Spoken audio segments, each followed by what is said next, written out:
Hello! Happy St. Patrick's Day. It's time for another chapter of the 10 Woodmen of Oz. Tonight is chapter 11, Jinjur's Ranch. And I'm going to get right into it because I got a limited amount of time to read before I got to go start running all the errands I run on Wednesday night, which are why this video isn't live. Chapter 11, Jinjur's Ranch. As they followed a path down the bluegrass hillside, the first house they met that met the view of the travelers was joyously recognized by the Scarecrow Bear as the one inhabited by his friend Jinjur, so they increased their speed and hurried toward it. On reaching the place, however, they found the house deserted. The front door stood open, but no one was inside. In the garden surrounding the house were neat rows of bushes bearing cream puffs and macaroons, some of which were still green, but others ripe and ready to eat. Farther back were fields of caramels, and all the land seemed well cultivated and carefully tended. They looked through the fields for the girl farmer, but she was nowhere to be seen. I am getting a phone call. No, I am not. I was. Whoops, I didn't see. Well, finally remarked the little brown bear, let us go into the house and make ourselves at home. That will be sure to please my friend Jinjur, who happens to be away from home just now. When she returns, she will be greatly surprised. Would she care if I ate some of these ripe cream puffs? Asked the green monkey. No, indeed. Jinjur's very generous. Help yourselves to all you want. Now, here's the deal. Jinjur doesn't know that her friends are not in their normal shapes. So, yeah, she's going to be awful surprised when she comes home, finds an owl and a bear, and she doesn't know that they're Scarecrow and Tin Man. She might not be as generous as Scarecrow thinks. I don't know. So Woot gathered a lot of the cream puffs that were golden yellow and filled with sweet, creamy substance and ate until his hunger was satisfied. Then he entered the house with his friends and sat in a rocking chair, just as he was accustomed to do when a boy. The canary perched herself upon the mantel and daintily plumed her feathers. The tin owl sat on the back of another chair. The scarecrow squatted on his hairy haunches in the middle of the room. I believe I remember the girl Jinjur, remarked the canary in her sweet voice. She cannot help us very much, except to direct us on our way to Glinda's castle, for she does not understand magic, but she's a good girl, honest and sensible, and I'll be glad to see her. All our troubles, said the owl with a deep sigh, arose from my foolish resolve to seek Nimmy Amy and make her empress of the Winkies. And while I wish to reproach no one, I must say that it was Woot the Wanderer who put the notion into my head. Well, for my part, I'm glad he did, responded the canary. Your journey resulted in saving me from the giantess, and had you not traveled to the Yoop Valley, I would still be Mrs. Yoop's prisoner. It is much nicer to be free, even though I still bear the enchanted form of a canary bird. Do you think we shall ever be able to get our proper forms back again? Asked the green monkey earnestly.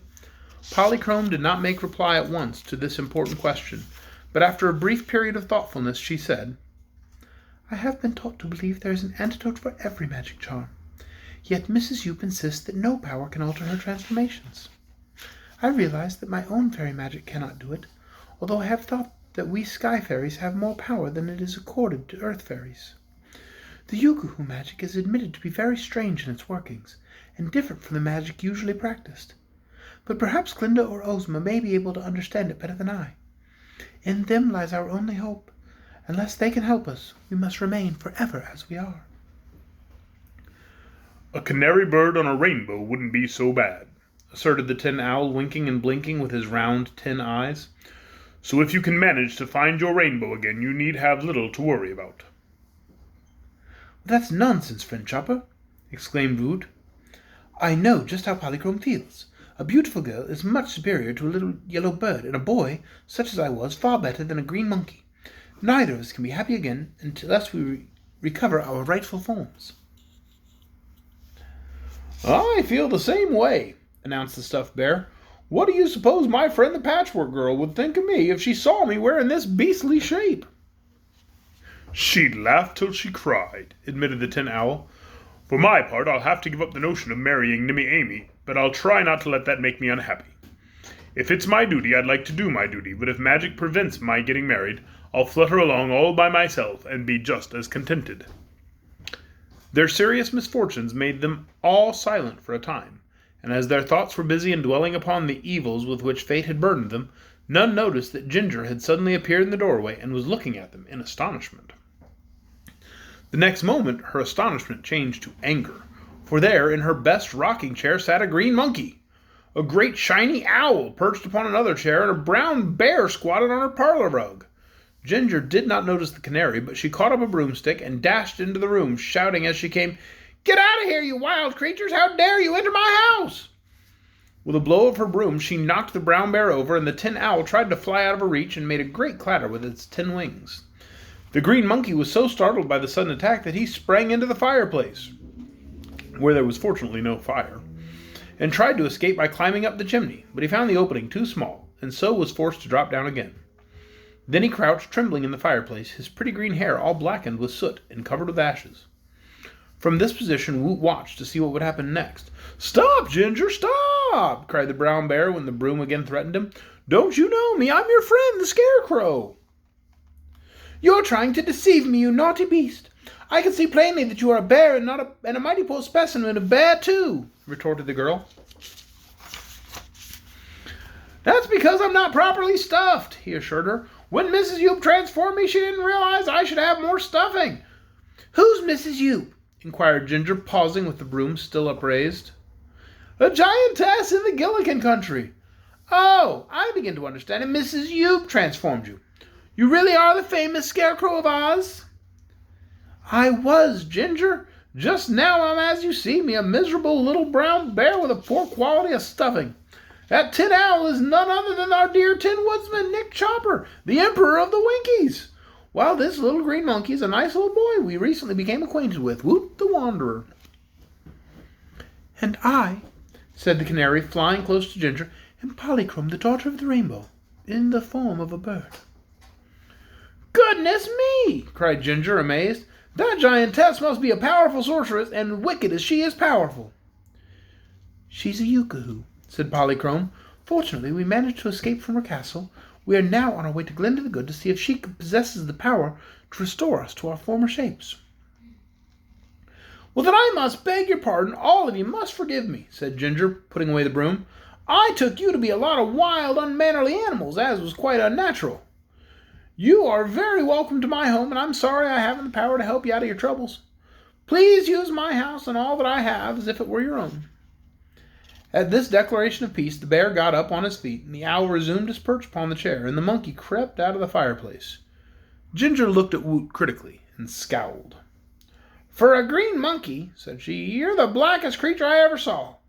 And you'll get my nice clean room all dirty with soot and ashes. Whatever possessed you to jump up the chimney?" I was scared," explained Woot, somewhat ashamed. Well, you need renovating, and that's what will happen to you right away. Come with me," she commanded. "Well, what are you going to do?" asked Woot. "Give you good scrubbing," said Jinjur. Now neither boys nor monkeys relish being scrubbed, so Woot shrank away from the energetic girl, trembling fearfully. But Jinjur grabbed him by his paw and dragged him out to the backyard, where, in spite of his whines and struggles, she plunged him into a tub of cold water and began to scrub him with a stiff brush and a cake of yellow soap. This was the hardest trial that Woot had endured since he became a monkey, but no protest had any influence with Jinjur, who lathered and scrubbed him in a businesslike manner and afterward dried him with a coarse towel. The bear and the owl gravely watched this operation and nodded approval when Woot's silky green fur shone clean and bright in the afternoon sun. The canary seemed much amused and laughed a silvery ripple of laughter as she said, "Very well done, my good Jinjur. I admire your energy and judgment. But I had no idea a monkey could look so comical as this monkey did while he was being bathed." "I'm not a monkey," declared Woot resentfully. "I'm just a boy in monkey shape, that's all." "If you explain to me the difference," said Jinjur, "I'll agree not to wash again. That is, unless you foolishly get into the fireplace. All persons are generally judged by the shape in which they appear for the eyes of others. Look at me, Woot. What am I?" Woot looked at her. "You're as pretty a girl as I've ever seen," he replied. Jinjur frowned. That is, she tried hard to frown. "Come into the garden with me," she said. and I'll give you some of the most delicious caramels you ever ate. They're a new variety that no one can grow but me, and they have a heliotrope flavor. I don't know what a heliotrope is, but that is the end of chapter 11. Jinjur's Ranch. Is that what it was called? Jinjur's Ranch? Yes, Jinjur's Ranch. Tomorrow night, join us right here for chapter 12. Ozma and Dorothy. Goodness me, we're already on chapter 12 tomorrow night. There's only 24 chapters. We'll be halfway through the book after tomorrow. That's craziness. But I hope you join us then tomorrow night, right here, 8 o'clock, Facebook Live for chapter 12, Ozma and Dorothy. Till then, good night, everyone.